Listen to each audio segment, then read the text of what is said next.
പയറ് മണിച്ചോറ്. ഈ ബാച്ചിലേഴ്സിനൊക്കെ ഓഫീസിൽ പോകുമ്പോഴത്തേക്ക് ലഞ്ച് ബോക്സിൽ കൊണ്ടുപോകാൻ പറ്റിയ ഒരു ഐറ്റമാണ് ഈ പയറ് മണിച്ചോറ്. ഇതിൻ്റെ കൂടെ കഴിക്കാൻ പ്രത്യേകിച്ച് കറിയൊന്നും വേണ്ട.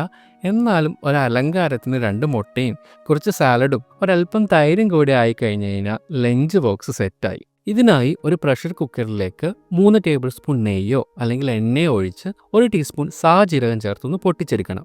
ഇനി 2 വലിയ സവാള ചെറുതായി അരിഞ്ഞത് കൂടി ചേർത്ത് ഒന്ന് വാടി വരുമ്പോൾ 8 പച്ചമുളക് നെടുകനെ കീറിയതും 6 വെളുത്തുള്ളി ചതച്ചതും ഒരു വലിയ കഷ്ണം ഇഞ്ചി ചതച്ചതും ചേർത്ത് നന്നായിട്ട് വഴറ്റിയെടുക്കണം. 1 ടീസ്പൂൺ ഉപ്പ് കൂടി ഞാൻ ഈ സമയത്ത് ചേർത്ത് കൊടുക്കുന്നുണ്ട്. ഇനി ഇതെല്ലാം നന്നായി വഴറ്റിയെടുത്ത് കഴിഞ്ഞാൽ തീ ഒന്ന് കുറച്ച് വെച്ച് 1/4 ടീസ്പൂൺ മഞ്ഞൾപ്പൊടിയും 1 ടീസ്പൂൺ ഗരം മസാല 2 ടീസ്പൂൺ കസൂരി മേത്തിയും കൂടെ ചേർത്ത് നന്നായിട്ട് ഇളക്കിയെടുക്കണം. അധികം പുളിയില്ലാത്ത 3 ടേബിൾ സ്പൂൺ തൈര് കൂടി ചേർത്ത് നന്നായിട്ട് ഇളക്കി യോജിപ്പിക്കണം. അവസാനം ഒരു തക്കാളി ചെറുതായി അരിഞ്ഞത് കൂടി ചേർത്ത് കൊടുക്കാം കേട്ടോ. ഇനി ഇതിലേക്ക് അരി ചേർത്ത് കൊടുക്കാം. 30 മിനിറ്റ് വെള്ളത്തിൽ കുതിർത്ത 1 കപ്പ് അരിയാണ് ചേർത്ത് കൊടുക്കേണ്ടത്. ഏതരി വേണമെങ്കിലും നമുക്ക് ഇതിനായിട്ട് ഉപയോഗിക്കാം.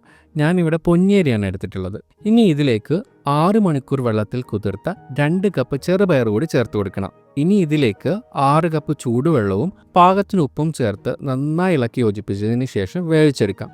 ഹൈ ഫ്ലെയിമിൽ 1 വിസിൽ, ലോ ഫ്ലെയിമിൽ 1 വിസിൽ. സംഭവം റെഡി. ഞാനിപ്പോൾ ഓഫീസിൽ പോകുമ്പോൾ സ്ഥിരം യൂസ് ചെയ്യുന്ന പെർഫ്യൂമാണ് ഫെലാൻസിയയുടെ സഹൂറിയ. ഒരു പ്രൊമോഷൻ എന്നതിനേക്കാൾ ഉപരി അധികം എക്സ്പെൻസീവ് അല്ലാത്ത എന്നാൽ ഒരു 8-10 മണിക്കൂർ വരെ ലാസ്റ്റ് ചെയ്യുന്ന വളരെ ലൈറ്റ് ആൻഡ് സ്വീറ്റി ആയിട്ടുള്ളൊരു ഫ്രാഗ്രൻസ് ആണ് ഇതിനുള്ളത്. പ്രധാനമായിട്ട് ഒരു ഇൻഡോർ സ്പേസിലൊക്കെ വർക്ക് ചെയ്യുന്നവർക്കുള്ള ഒരു പെർഫെക്റ്റ് ചോയ്സ് ആണിത്. പിന്നെ പെർഫ്യൂം എന്ന് പറയുന്നത് സബ്ജക്റ്റീവ് ആണല്ലോ. അപ്പോൾ നിങ്ങൾ ഒരു തവണയെങ്കിലും ഒന്ന് ട്രൈ ചെയ്ത് നോക്കുക. അവരുടെ പേജ് ഞാനിവിടെ ടാഗ് ചെയ്യുന്നുണ്ട്. എന്നാൽ ശരി, കാണാട്ടാ.